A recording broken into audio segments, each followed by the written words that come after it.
अगर कोई भारत की बाहरी खुफिया एजेंसी रॉ या जिसे रिसर्च एंड एनालिसिस विंग भी कहा जाता है उसके दफ्तर में घुसे तो पहली चीज उसका ध्यान खींचेगा कि ये बहुत गोपनीय संस्था है। यहाँ पर किसी ऐसे व्यक्ति को घुसने की इजाजत नहीं है जो यहाँ काम ना करता हो। सिर्फ इस संस्था के कर्मचारी ही यहाँ घुस सकते हैं। दिलचस्प बात यह है कि यहाँ किसी भी दरवाजे के नाम पर ना तो कोई नेम प्लेट है और ना ही कोई पद लिखा है।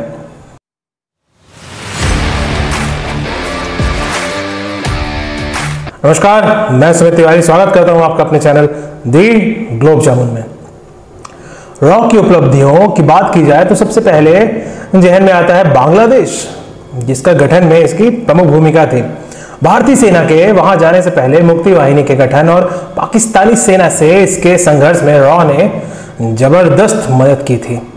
रॉ के एक पूर्व अतिरिक्त सचिव बी रमन ने अपनी किताब दी काउबॉयज ऑफ रॉ में लिखा है कि 1971 से रॉ को इस बात की पूरी जानकारी थी कि पाकिस्तान किस दिन भारत के ऊपर हमला करने वाला है।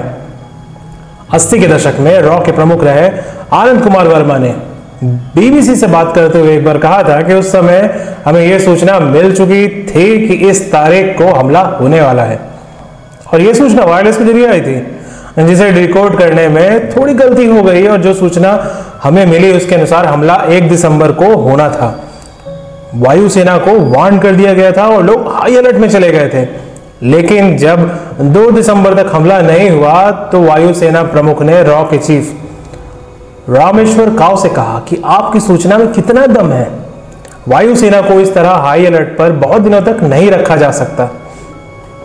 तब वर्मा ने कहा था कि काव ने कहा आप एक दिन और रुक जाइए। एयर चीफ मार्शल पीसी लाल बात मान गए और जब 3 दिसंबर को पाकिस्तान का हवाई हमला हुआ तो भारतीय वायुसेना उसके लिए पूरी तरह से तैयार थी।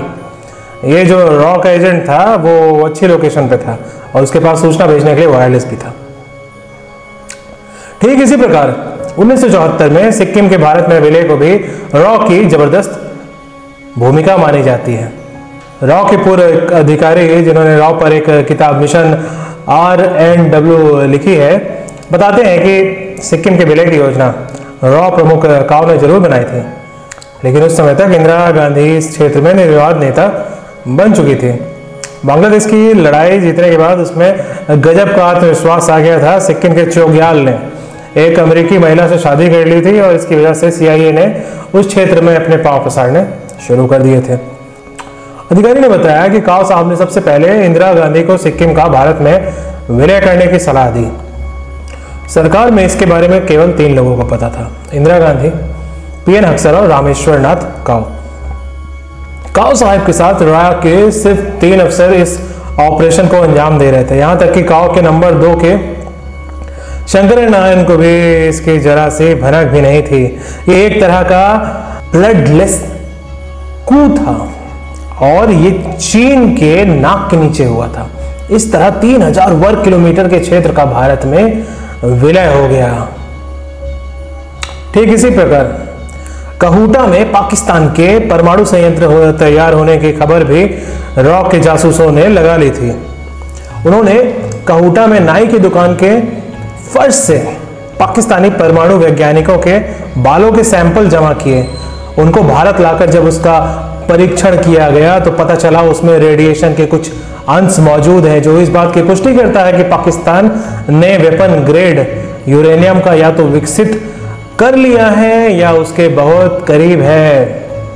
कहा जाता है कि रॉ के एक एजेंट को 1977 में पाकिस्तान के कहूटा परमाणु संयंत्र का डिजाइन प्राप्त हो गया था, लेकिन तत्कालीन प्रधानमंत्री मोरारजी देसाई ने ना सिर्फ इसे $10,000 में खरीदने की पेशकश ठुकरा दी, बल्कि ये बात पाकिस्तान के राष्ट्रपति जनरल जिया उल हक को भी बता दिया। उन्होंने मेजर जनरल VK सिंह, जो कि रॉ में कई सालों तक काम कर चुके हैं, उन्होंने रॉ पर secrets of research and analysis wing की एक बुक लिखी थी। वो बताते हैं पाकिस्तान के कहूटा परमाणु संयंत्र का ब्लूप्रिंट रॉ के एक एजेंट ने हासिल कर लिया था। उसने इसे भारत को देने के लिए $10,000 मांगे थे। उस समय मोरारजी देसाई प्रधानमंत्री थे। जब उनको इस ऑफर के बारे में बताया गया तो उन्होंने उसे अस्वीकार कर दिया और जिया को फोन करके भी बताया, हमारे पास आपके परमाणु कार्यक्रम की जानकारी है, हमें वो ब्लूप्रिंट कभी नहीं मिला। उल्टे जनरल जिया ने रॉ के उस एजेंट को पकड़वा कर मरवा दिया। तो ये थे कुछ रॉ के रिसर्च एंड एनालिसिस विंग के अनसुने किस्से। अगर आपको ये स्टोरीज पसंद आती हैं तो वीडियो को लाइक करें, चैनल को सब्सक्राइब करें और शेयर भी करें।